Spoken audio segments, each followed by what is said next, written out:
Ay Sigera, nagpakamatay? Inamin ni Ay Sigera na 2 beses siyang nagpakamatay dahil sa kanyang depresyon.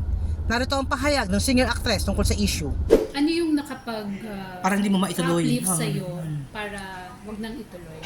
May kausap ako. First time was I texted 2 friends. Ito na sabi ko, gusto ko magbaril. Oh my Lord. Tapos, Because of career or personal problem? both.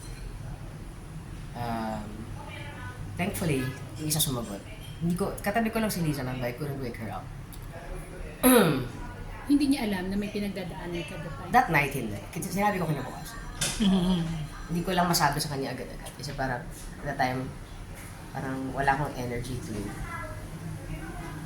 If she asks me why, wala akong energy to find an answer for it because I don't even know. Sa alam ko lang. So, all it. Second one naman was I wanted to overdose sa pills. Kaya ayaw akong bigyan ng pills ng doktor. Kaya wala na ako sa meds. Nga naman. I think that's the thing. Ako, now that I'm in a much better place, kasi ako I'm very introspective. Like, every experience that I have, whether it be good or bad, but especially the bad ones. Kapag napagdaanan ko siya, lagi kong pinoprocess sa sarili ko. Ba't ko naramdaman to? Anong mga naramdaman ko ng mga panahon na ito? Saludo naman si Ice kung paano hinandle ng kanyang partner na si Lisa Dino ang sitwasyon. In fairness, I appreciated how she reacted in time. Kasi I was expecting. The reason why I didn't wanna tell her, kasi nga, akala ko, kilala ko yung asawa ko na, pag sinabi ko to sa kanya, we'd have, a heated discussion or worse, sasabihin niya sa akin, ba't mo isipin yun? Hindi ko kaya. Parang ayoko makarinig ng mga ganun. So anyway, sinabi ko pa rin kasi hindi mo makapagtago sa kanya talaga. Ang tanong niya lang sa akin, what made you feel like doing it? So parang, uy, wow.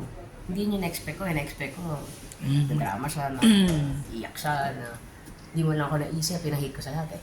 Hindi mo lang ako naisip. Parang hindi yun yung sinabi niya sa akin. Tinanong niya, what made you feel like?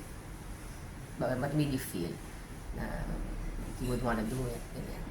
Or, paano, tapos tanong pa niya, anong naisip mong gawin? Okay. Galing niya. Pero that's the right thing daw. Yeah, that's right.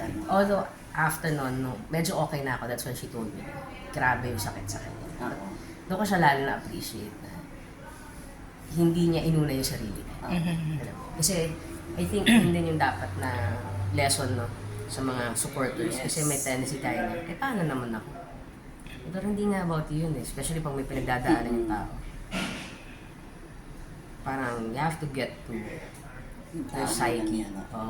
So that's what she did. Yeah, appreciate it. Sa kabilang banda ay nagbigay naman ng reaksyon si Ice sa nabalitang malapit na raw mawala sa erang Itbulaga dahil di umali mababang rating ng show.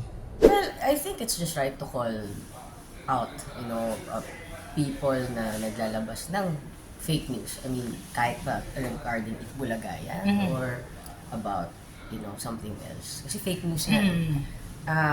Like ako naman I always say na competition is good. Diba? Kasi it keeps them on their toes. Especially if longest running time show pa. Kailangan, diba? Siyempre, diba, kapag ganun, pwede ka rin ma-relax eh. Pero maganda na may showtime because talagang kailangan mag-isip ng bago at alam din natin na nagbabago ang panlasa ng audience. Pero yun lang, parang ako siguro, ang pinaka-ano ko lang dyan is, I hope that, and I know then, and I hope that the people within the program just focus on the program and, kasi sa totoo lang, medyo, minsan kapag papansinin mo talaga yung mga, ng mga tao, mabibwisit ka talaga. Kaya ako, I've Nagkaroon ka learned ng to... mental health problem. Oo, hindi totoo. Kaya ako talaga, I've learned to, siguro, filter. Yan. You mentioned na kilala mo si Tito Big and Joey, definitely, no? Medyo Ikaw ba familiar lang ako. Ikaw ba, nakakilala mo ba sila? Natitigating ko ba sila sa ratings? Kasi may mga issue lumalabas na dahil daw ng Showtime na ang rating sa Itbulaga. Well, definitely, because this time around, they have more at stake. Because they're producing. Di ba? Unlike before na it's tape and ano sila, talents. Ito, they are the talents, but it's TVJ Productions now eh. So mas malaking investment for them. So of course, hindi lang artist but business people din na nag-handle nun, of course. Kasi alam nyo naman, di ba, sa industriya na to, it's all about that. Sa tagumpay ng Videoke Hits concert na ginanap sa Music Museum noong May 10 at 11, tinanong namin si Ice kung may chance kayang mailipat sa mas malaking venue ang naturang concert. Actually, alam mo ba't ako nang hingi? Kasi nga nahihirapan ako mag-trim down. Sabi ko, and noong una, sabi ko, akala ko mas mapapadali yung trabaho ko na kapag sinabing iti-trim down, mas magbibigay sila. Alam mo yun, normally, di ba, pag sabi, ano favorite song ni Ice? O, lahat yan, pagdating ng panahon, ano nangyari?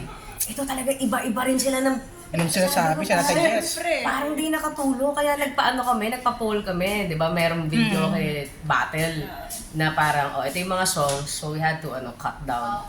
So, lahat yung mga suggestions nila, pasok, guys. Ay, interview na. Dali mo, 2:30 pa na.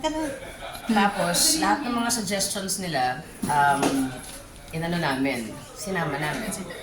Yung mga nanalo.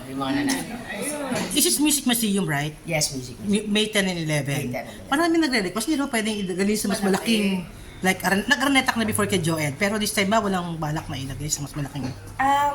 Honestly talaga, pagdating sa big, kasi siguro the type of music I do, I prefer venues that are more intimate.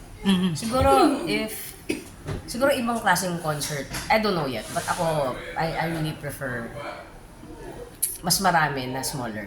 Ito yung Ambush Queen, Mel Bayanera, nag-uulat.